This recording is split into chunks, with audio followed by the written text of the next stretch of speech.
السلام علیکم۔ یہ کہانی چھوٹی عمر میں زیادتی کی ہے۔ یہ میرے ہوش سنبھالنے سے پہلے کی بات ہے۔ ابا کے ملنے والے ایک انکل ہمارے گھر آئے۔ تب میں بمشکل 9 برس کی تھی۔ میرے والد نے ان کو رہنے کے لیے گھر میں جگہ دے دی۔ حالانکہ ہمارا گھر 2 ہی کمروں پر مشتمل تھا۔ اس شخص کا نام کریم علی تھا، لیکن والد اس کو کریمو بلاتے تھے۔ امی نے کریمو کے بارے میں پوچھا تو ابا نے بتایا کہ یہ میرا بچپن کا دوست ہے، ان دنوں مشکل میں ہے اور اس کے پاس رہنے کی جگہ نہیں ہے۔ تبھی میں نے کچھ عرصے کے لیے اپنے گھر میں اس کو ٹھہرا لیا ہے۔ ہماری دوستی بھائیوں جیسی ہے، تم اسے اپنا چھوٹا دیور ہی سمجھو۔ اس نے مجھے اپنی مشکل بیان کی تو میں انکار نہیں کر سکا۔ آپ نے بہت اچھا کیا، لیکن اس کو رات میں سلائیں گے کہاں؟ ارے بچوں والے کمرے میں، یہ بھی وہاں پڑھ کر سوئے رہے گا۔ ابھی تو سردیاں ہیں، ورنہ رات کو چھت پر سونے کا انتظام کر دیتا۔ میری والدہ خاموش ہو گئیں۔ وہ ابا سے زیادہ بحث اور تکرار نہیں کرتی تھیں۔ کریمو ایک کارپینٹر کے پاس کام پر چلا جاتا اور شام کو لوٹ کر آتا۔ وہ کبھی بھی خالی ہاتھ نہ آتا تھا۔ ہمیشہ ہم بچوں کے لیے پھل فروٹ، کبھی صبح کے ناشتے کا سامان، انڈے، ڈبل روٹی وغیرہ لے آتا۔ وہ صرف ناشتہ ہمارے گھر سے کرتا تھا۔ دوپہر کا کھانا احمد کے پاس دکان پر، اور رات کو کبھی کہیں باہر سے کھا لیتا تھا۔ اور اگر کبھی کبھی وہ آ جاتا تو والد اصرار کر کے اسے رات کے کھانے پر ساتھ بٹھا لیتے تھے۔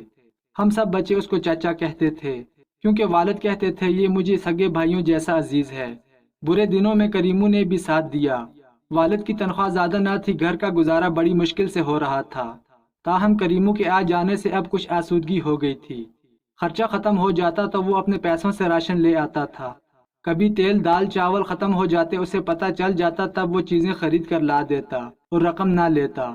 وہ کہتا کہ میں بھی تو اسی گھر میں رہتا ہوں، اتنا تو میرا حق بھی بنتا ہے کہ اس گھر کی خوشحالی میں اپنا حصہ ڈالوں۔ امی سے کہتا کہ اگر آپ مجھے ان بچوں کا سگا چچا سمجھ لیں تو میرے لیے اس سے بڑھ کر اور خوش نصیبی کیا ہوگی کہ میں آپ لوگوں کے کام آ سکوں۔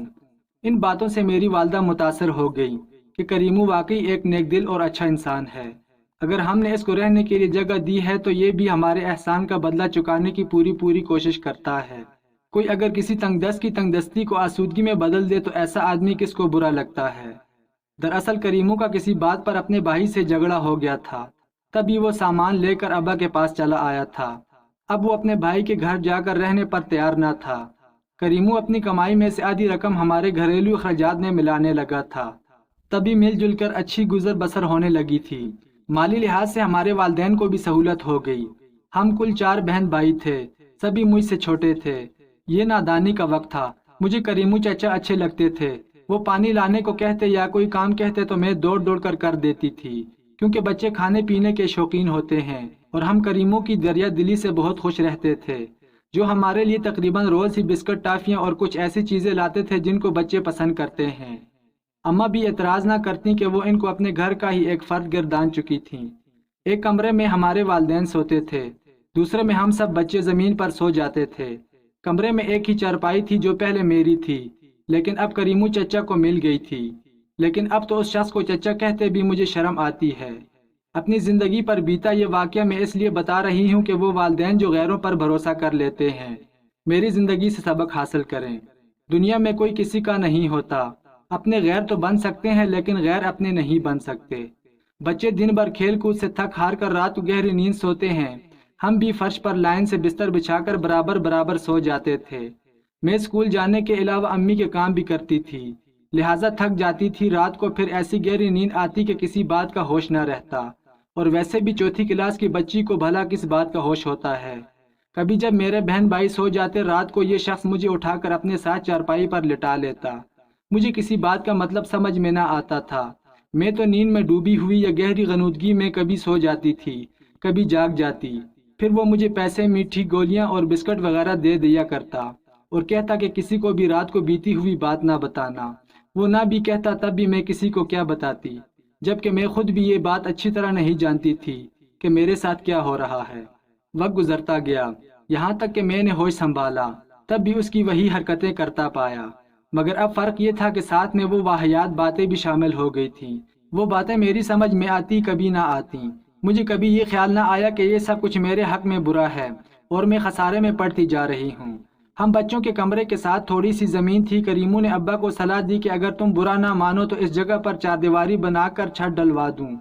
کارپینٹر تو اپنا دوست ہے، چھت کھڑکیاں دروازے سب بہت کم پیسوں میں بن جائیں گے، مزدوری میں خود کر لوں گا۔ ابا اس تجویز پر خوش ہو گئے۔ یوں بھی گھر میں ایک کمرے کی اشد ضرورت تھی۔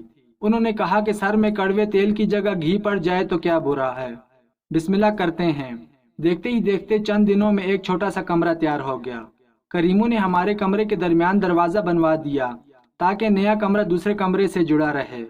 والد نے نئے کمرے میں نئی چارپائی ڈلوا کر یہ کمرہ کریمو کے حوالے کر دیا تاکہ وہ سکون سے علیحدہ رہ سکے اور بچے اپنے کمرے میں آرام سے پڑھائی کر سکیں۔ ہم بہن بھائی اگرچہ اپنے کمرے میں ہی سوتے تھے اور کریمو اپنے کمرے میں، مگر درمیانی دروازہ آسانی سے کھل جاتا تھا۔ تبھی جب میرے والدین اور بہن بھائی سو جاتے تو یہ شخص چپے سے ہمارے کمرے میں آ جاتا۔ اب مجھ کو سب کچھ سمجھ آنے لگا تھا۔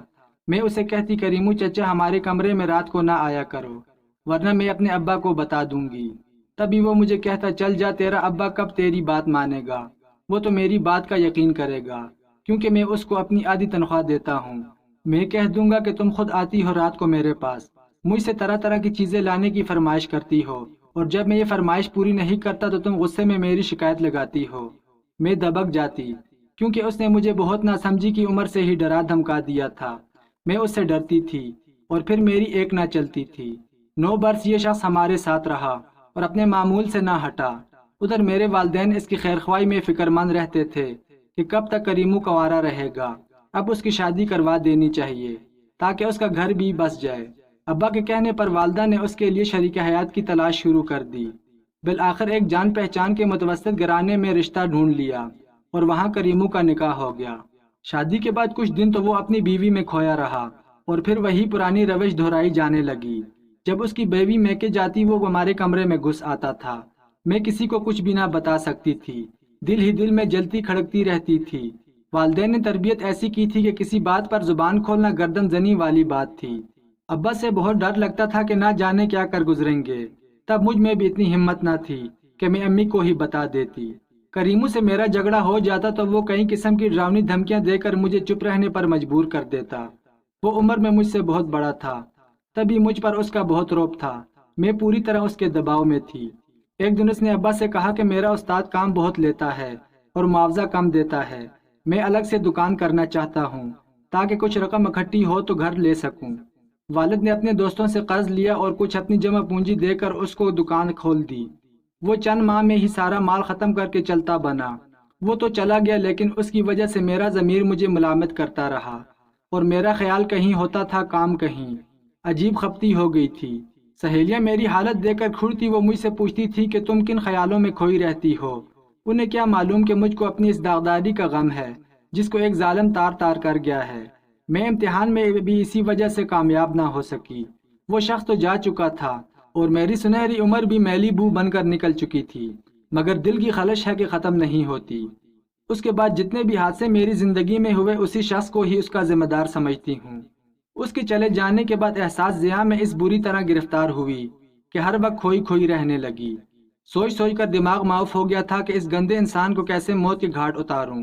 حالانکہ یہ کام میرے بس کا تھا نہیں۔ دعا کرتی تھی کہ خدا کرے یہ کہیں چلا جائے، اس کا ایکسیڈنٹ ہو جائے یا ڈوب کر مر جائے۔ جب وہ چلا گیا تو کچھ دن میں نے سکھ کا سانس لیا، قدر سکون بھی ملا۔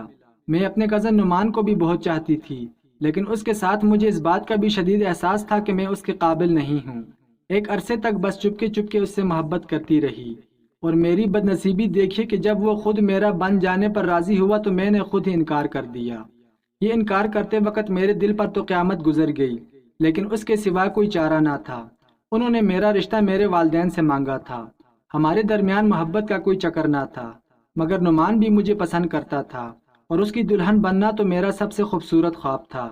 جب والدین نے ہاں کہہ دی تو ایک روز نعمان نے مجھ سے بات کی، بلکہ میری رضامندی کے بارے میں پوچھا۔ اس نے میری رائے لیتے وقت کہا تھا کہ دیکھو سائمہ، اگر مجھ کو پسند کرتی ہو تو ہاں کہنا، میں تم کو ہر قیمت پر حاصل کروں گا۔ ایک بات تم نے مجھ کو بتانی ہوگی کہ تمہارا ماضی میں کسی سے کوئی تعلق تو نہیں رہا، اور میں جھوٹ کبھی برداشت نہیں کروں گا۔ یہ سنتے ہی میرے سارے خواب پل بھر میں ٹوٹ گئے۔ بھلا میں نعمان کو کیسے بتا دیتی کہ میں تو اپنی زندگی کی سب سے قیمتی متاع لٹا چکی ہوں اور اب اس کے قابل نہیں رہی، یا پھر میں جھوٹ بول کر اس کو کیسے دھوکہ دیتی جس کو کسی دیوتا کی طرح میں نے پرستش کی تھی۔ تب دل پر پتھر رکھ کر مجھے یہی کہنا پڑا، میرا خیال چھوڑ دو نعمان، مجھے تم اچھے تو لگتے ہو مگر شادی کے نقطۂ نظر سے نہیں۔ میں تم سے شادی نہیں کرنا چاہتی کیونکہ مجھے کسی اور سے پیار ہے، اور یہی سچائی ہے۔ میرے انکار سے نعمان مہینوں بیمار پڑا رہا۔ کاش میں اسے بتا سکتی کہ میری چادر میلی صحیح مگر مجھے معصوم پر بچپن میں ظلم اور زیادتی ہوئی ہے۔ میں نے تمہارے سوا کسی کو نہیں چاہا۔ آج کے زمانے میں لڑکیاں جرأت مند ہیں، بول سکتی ہیں، مگر ہمارے زمانے میں لڑکیاں گونگی رہ جاتی تھیں اور وہ حق بات کہنے کا بھی حوصلہ نہیں رکھتی تھیں۔ میں نے بھی اپنی خوشیوں کو ٹھکرا دیا، مانا کہ میں پیدائشی بزدل بھی تھی جس نے کبھی اپنے حق کے لیے آواز نہ اٹھائی تھی۔ میں نے تبھی اپنے دامن میں آئے پھولوں کو خود ہی گرا دیا۔ مجھے اقرار ہے کہ میں نے غلط کیا، مگر میں اور کیا کر سکتی تھی؟ نعمان کا مزاج سمجھ لیا تھا۔ اپنی مجبوری کی داستان اپنے اوپر ظلم اور زیادتی کی آپ بیتی سنا بھی دیتی تو مجھے یقین تھا کہ مجھے معافی نہیں ملتی۔ عارضی معافی تو ہر مرد دے دیتا ہے اور اعلیٰ ظرف بن جاتا ہے، مگر دل میں اس کے ایک بار جو کانٹا چبھا جاتا ہے تو پھر اس کو نکالنا مر کے اپنے بس کی بھی بات نہیں ہوتی۔